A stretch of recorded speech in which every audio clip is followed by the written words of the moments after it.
pemirsa Banyuwangi TV, saya Fasta Anissa kembali menyapa Anda dalam program Perang Melawan Corona. Jika episode lalu Fasta memberikan tips dan trik pencegahan virus corona, kali ini Fasta akan mengangkat topik yang menarik lainnya, yaitu waspada corona di sekitar kita.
Seperti yang sudah kita beritakan bahwa jumlah pasien dalam pengawasan atau PDP di Banyuwangi terus mengalami peningkatan.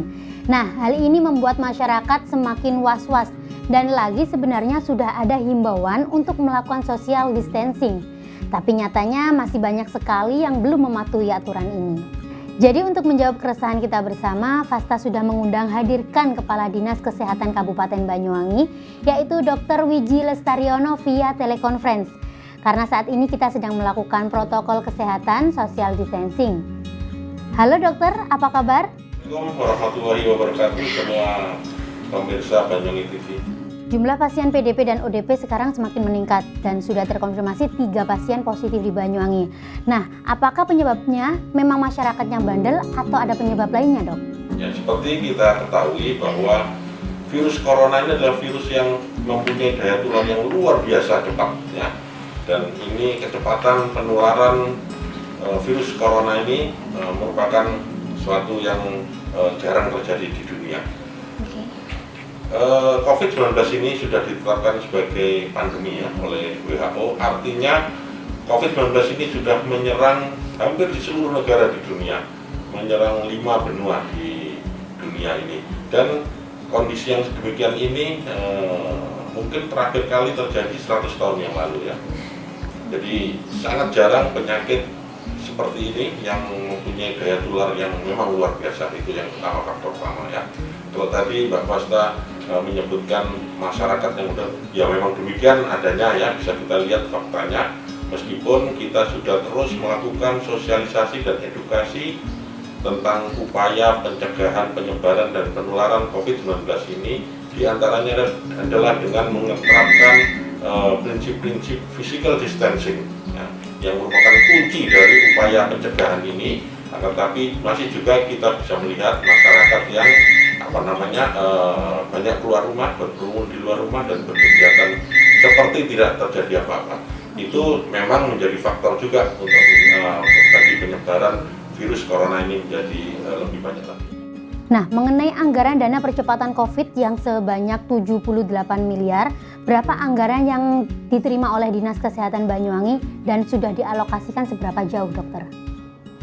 Untuk Dinas Kesehatan, kita sudah menganggarkan ya dari dana yang tadi tersebut itu sebanyak 6, sekian M ya, dan itu diperuntukkan untuk belanja pemenuhan alat kesehatan yang kita butuhkan, kemudian obat, dan kemudian bahan medis habis pakai, dan bahan penunjang lainnya.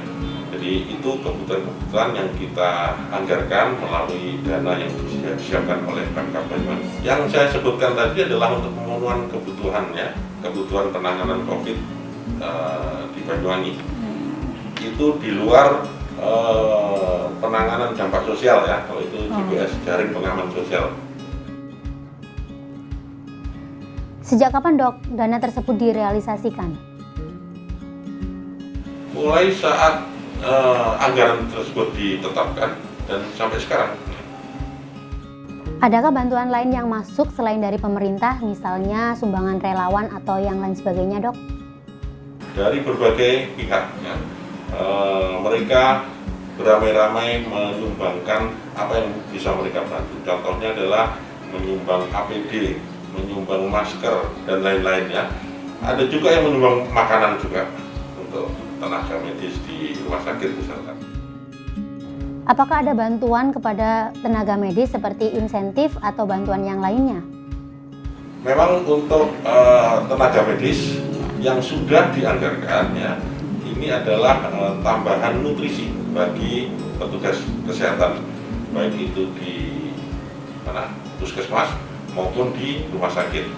Kalau insentif itu kita terus berkoordinasi dan menunggu realisasi dari Kementerian Keuangan, yang dimana petugas medis atau dalam hal ini ASN petugas medis akan mendapatkan insentif dari Kementerian Keuangan. Nah, mengenai arus mudik, bagaimana upaya Dinas Kesehatan dalam meminimalisir penularan COVID-19 pada arus mudik ini? Memang kita sudah membangun, ya, titik-titik checkpoint di pintu masuk Banyuwangi. Contohnya adalah yang sudah dilakukan di perbatasan dengan Situbondo di Bajulmati, ya, itu ada checkpoint di sana. Kemudian di Jambu, Icin, itu perbatasan dengan Bondowoso, dan di Kalibaru itu adalah perbatasan dengan Jember. Tapi selain itu titik masuk lainnya juga dilakukan upaya-upaya cegah tangkal seperti ini. Dan untuk mudik tadi, ya, yang belum jawab, memang ancaman serius ke depan dalam waktu dekat adalah arus mudik. Nah, oleh sebab itu, berdasarkan kajian medis, maka kami menghimbau seluruhnya saja, terutama warga Banyuwangi, untuk mengabarkan keluarganya yang ada di rantau misalkan, supaya tidak mudik untuk lebaran kali ini. Cukup berlebaran di masing-masing di tempatnya. Adakah rencana untuk melakukan rapid test kepada masyarakat yang ada di Banyuwangi? Rapid test ini susah didapat, ya, dan jumlahnya yang sudah ada ini sangat terbatas. Itu pun kita dapat mendapatkan dari dropping yang kita dapat dari provinsi.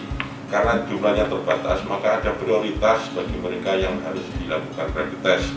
Contohnya adalah pasien-pasien PDP, pasien-pasien kontak dengan konfirmasi positif, petugas medis, itu yang akan kita dahulukan, ya. Kecuali nanti kalau rapid test sudah tersedia banyak, bisa kita kembangkan ke kelompok masyarakat yang lainnya.